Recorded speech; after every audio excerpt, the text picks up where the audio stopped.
What had begun as an encounter battle had now developed into a battle of attrition. The irresistible force had met the immovable object.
Stalingrad itself had long since been put into a state of readiness.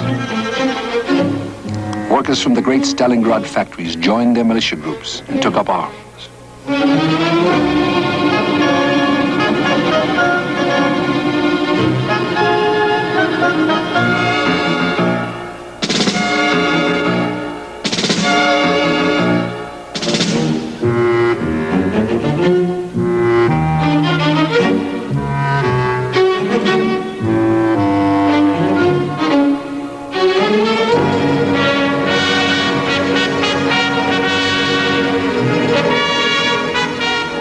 Party committee declared, each single one of us must apply himself to the task of defending our beloved town, our homes, and our families. Let us barricade every street, transform every district, every block, every house into an impregnable fortress.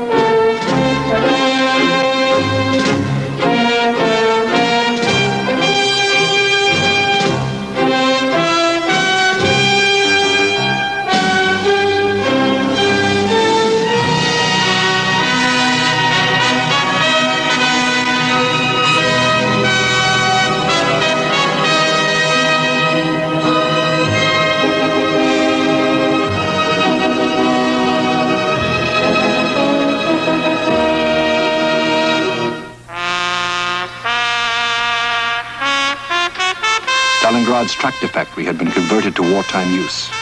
Its tanks went straight to the front.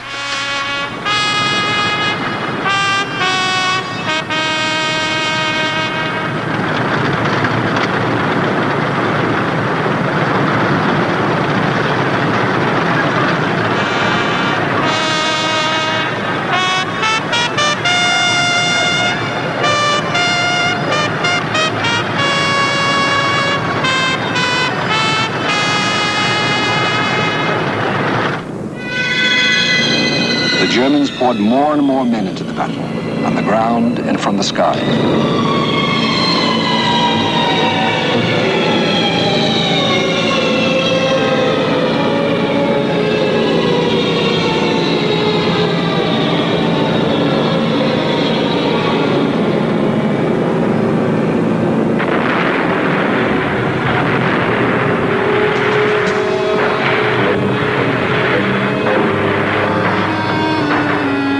Paulus's advanced units battered their way across the northern suburbs of the city and managed to reach the steep bank of the Volga.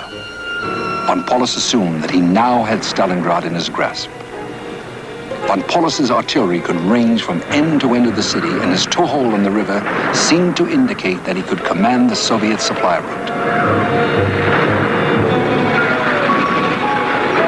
But when the column that had reached the Volga tried to expand its perimeter, the Red Army beat it back. What von Paulus could not know was that the Soviets had turned Stalingrad into one enormous fortress.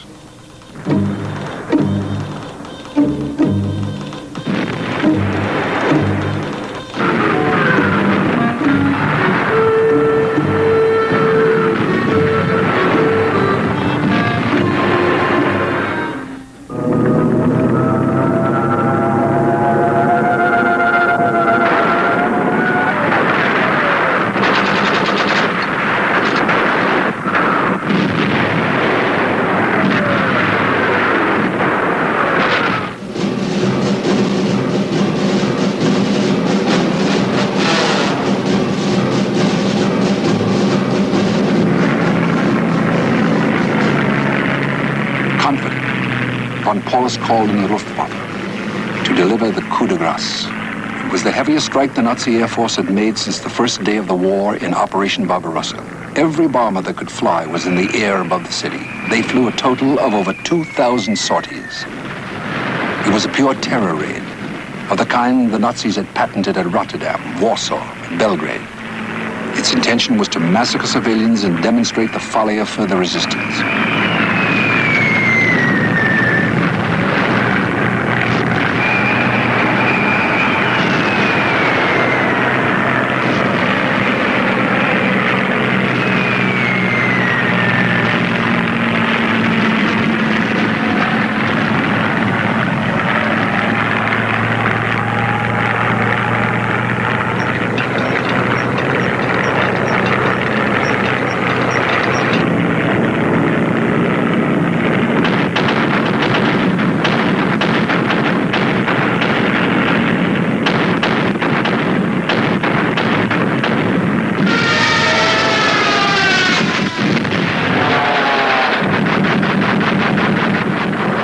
Luftwaffe's high explosives began to pulverize the city, giving the coming battle its best-known characteristic.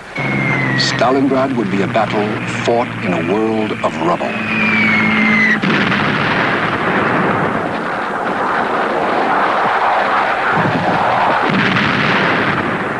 Long after the bombers had left, the flames still crackled. The terror raid had realized one of its objectives. It had killed the innocent, many of them, and wounded more. But the raid's other purpose, the breaking of Stalingrad's will to fight, had utterly failed.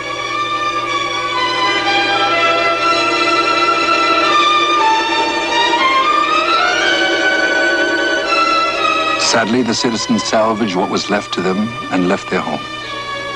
From now on, the streets of Stalingrad would be the province of the soldiers.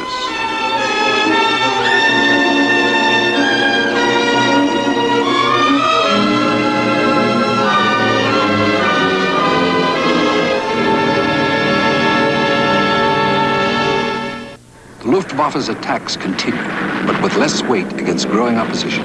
From now on, the Nazis were no longer bombing the defenses. The Nazis had 1,200 planes at their disposal. Soviets, fewer than 500.